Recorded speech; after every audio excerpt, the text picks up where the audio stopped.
कैसे कैसे औलिया किराम के सरकार बहाउद्दीन नक्शबंद तशरीफ लाए। आपकी आमद से पहले आपकी खबर दी गई। ये सिलसिला चला, हजरत बायजीद बुस्तामी से आगे बढ़ा, हजरत अबुल हसन खरकानी तक पहुंचा। हजरत अबुल हसन खरकानी वो अजीम बुजुर्ग, आपने एक नाम सुना होगा महमूद गजनबी का, सुल्तान महमूद गजनबी, वो हजरत अबुल हसन खरकानी के ही मुरीद हैं। सरकार अबुल हसन खरकानी के ही मुरीद हैं, जो ख्वाजा गरीब नवाज रज़ी अल्लाह तआला अन्हु के दौर से भी तकरीबन 200 साल पहले उन्होंने हिंदुस्तान पर परचम इस्लाम लहराया था, दीनी हुकूमत कायम की थी। बार बार कोशिश, बार बार हमला किया, कई बार नाकाम हुए, हर बार नाकाम होते जा रहे हैं, हर बार नाकाम होते जा रहे हैं। और जब कई बार नाकाम हो गए तो फिर पहुंचे अपने पीर साहब की बारगाह, हजरत ख्वाजा अबुल हसन खरकानी की बारगाह में पहुंचे और जाके अर्ज किया कि हुजूर बहुत मरतबा कोशिश कर चुका हूँ, कई बार तकरीबन 5 या 6 बार कोशिश कर चुके थे कि बार बार मैं कोशिश करता हूँ, नाकामी मिलती है, कामयाब नहीं हो रहा हूँ। पीर साहब ने फरमाया क्या चाहते हो? कि हुजूर ये चाहता हूँ कि हिंदुस्तान पर दीन का परचम लहरा जाए, इस्लामी झंडा लगा दिया जाए। तो हजरत अबुल हसन खरकानी भी उस वक्त मूड में थे कि आपने अपना कुर्ता उतारा और दे दिया और फरमाया महमूद इस बार जब हमला करोगे और जंग शबाब पर पहुंची हुई होगी उस वक्त ये कुर्ता सामने रख के जो मांग लोगे रब अता फरमा दे। ये नहीं फरमाया था कि तुम जीत जाओगे, बल्कि फरमाया जो मांग लोगे रब अता फरमा दे। बादशाह महमूद गजनवी उस कुर्ते को लेके आए और फिर से चढ़ाई। उसी तरह से जब जंग शबाब पे पहुंची, कुर्ते को निकाला, सामने रखा, दुआ मांगी कि अल्लाह फतह नसीब फरमा दे। दुआ मांगना था कि जंग फतह हो गई, हिंदुस्तान पर दीन का परचम लहरा दिया गया। बादशाह महमूद गजनवी ने उसमें कामयाबी हासिल की, जीत गए, इस्लामी झंडा लगा दिया गया मुल्क पर। और फिर शुक्रिया अदा करने के लिए अपने मुर्शिद की बारगाह में गए। हजरत अबुल हसन खरकानी ने पूछा कि महमूद क्या रहा? बोले हुजूर हम तो जंग जीत गए, आपके कुर्ते की बरकत से फतह हासिल हो गई। तो आपने फरमाया कि तुमने कुर्ता सामने रख के क्या दुआ मांगी? कि हुजूर मुझे तो जीतना था, दीन का परचम हिंदुस्तान पे लहराना था, तो वही मैंने मांगा। तो आपने फरमाया मेरे कुर्ते की कीमत बहुत कम लगाई, बहुत कम लगाई कि रब की रहमत इतने जोश में थी कि उस वक्त अगर मांग लेते तो हिंदुस्तान में कोई काफिर ही नजर ना आता। तो ये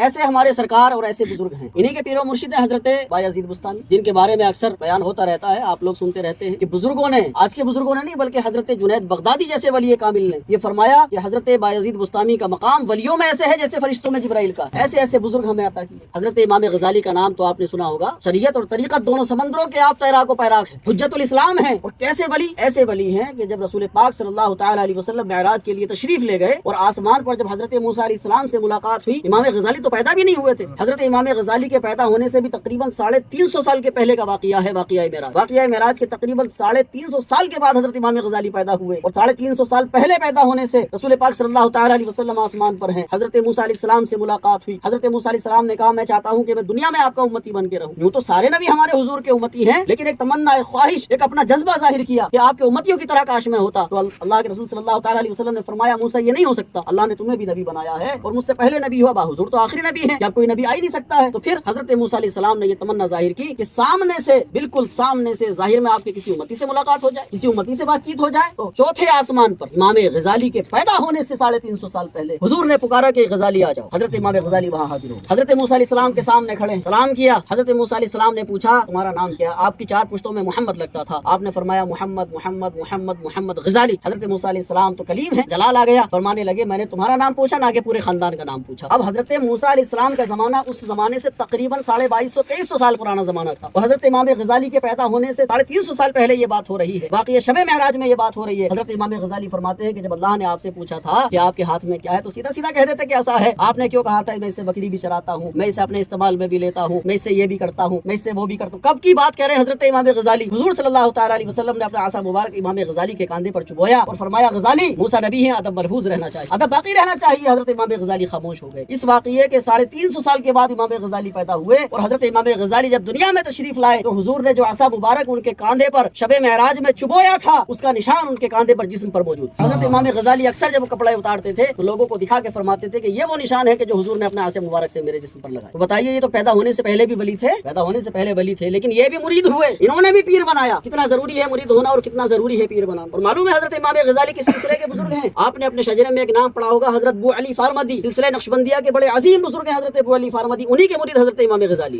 वो हजरत इमाम गजाली के पीरो मुर्शिद। तो कैसे कैसे नायाब गोहर इस सिलसिले में मौजूद है और ये सिलसिला आगे चलता रहा, बढ़ता रहा, सरकार बहाउद्दीन नक्शबंद तक पहुंचा। और हजरत बहाउद्दीन नक्शबंद अपने सिलसिले के लोगों से, अपने गुलामों से, अपने मुरीदों से कयामत तक जितने भी लोग सिलसिले में दाखिल होते रहेंगे सब हजरत बहाउद्दीन नक्शबंद के ही तो मुरीद हैं, सब मुजद्दिद साहब के ही तो मुरीद हैं। यानी सिलसिले के जितने भी बुजुर्ग हैं, जब इंसान अपने पीर से मुरीद होकर सिलसिले में दाखिल हो जाता है तो सिलसिले के जितने भी बुजुर्ग हैं सब उसके पीर ही बन जाते हैं, सब उसके सरदार होते हैं, सब उसके आका होते हैं, वो सबका गुलाम, सबके दर का भिखारी होता है, वो सबका नौकर होता है। और हजरत शाह बहाउद्दीन नक्शबंद रज़ी अल्लाह तआला अन्हु के आला हजरत ने लिखा आपके ताल्लुक से कि हजरत शाह बहाउद्दीन नक्शबंद रज़ी अल्लाह तआला अन्हु हर वक्त अपने मुरीदों पर खास तवज्जो फरमाने में मुस्तगरक रहते हैं, यानी कि हर वक्त अपने सिलसिले के लोगों पर आपकी तवज्जो रहती है। यहाँ तक कि रात के वक्त में या जंगल में या कोई मुसाफिर सफर में अपने माल को, अपने आप को, हत्ता कि अपने जानवरों को بھی اگر آپ کے سپرد کر دے تو حضرت شاہ نقشبند اس کی، اس کے مال کی، اس کے جانوروں کی بھی حفاظت فرماتے، اتنی خاص توجہ فرماتے، یہ وہ عظیم سلسلہ۔ اور سرکار بہاؤالدین نقشبند تشریف لائے، آپ کے آنے سے پہلے ہی بزرگوں نے بشارت دی کہ شہر بخارا میں ہمیں ایک مرد قلندر کی خوشبو آتی ہے، ایک ولی کامل کی خوشبو آتی ہے، ایک امام کی خوشبو آتی ہے کہ جن کا نام بہاؤالدین ہو، اور آپ آئے، دین کا کام کیا، دین پھیلایا، یہ سلسلہ آپ سے آگے چلتا رہا، بڑھتا رہا مجدد صاحب تک آ گیا، سرکار مجدد الفسانی رضی اللہ تعالیٰ عنہ تک پہنچا۔ اور سرکار مجدد صاحب کا معاملہ کہ حدیث شریف میں حضور نے بشارت عطا فرمائی مجدد صاحب کے آنے، رسول پاک صلی اللہ تعالیٰ علیہ وسلم نے حدیث شریف میں بشارت دی سرکار مجدد صاحب کی آمد کی، سب سے پہلی خبر دنیا میں رسول پاک صلی اللہ تعالیٰ علیہ وسلم نے مجدد صاحب کی دنیا میں آنے کی، سرکار غوث پاک نے بشارت عطا فرمائی، حضرت احمد جام نے آپ کے آنے کی بشارت عطا فرمائی، حضرت عبد القدوس گنگوہی نے آپ کے آنے کی بشارت عطا فرمائی، حضرت پانی پتی بوری شاہ قلندر نے جو ہے آپ کے آنے کی بشارت عطا فرمائی، اور بھی بہت سارے لوگوں نے۔ سرکار غوث پاک رضی اللہ تعالیٰ نے ایک مرتبہ جنگل میں مراقبے میں بیٹھے ہوئے، سرکار غوث پاک نے جب عالم پہ توجہ فرمائی،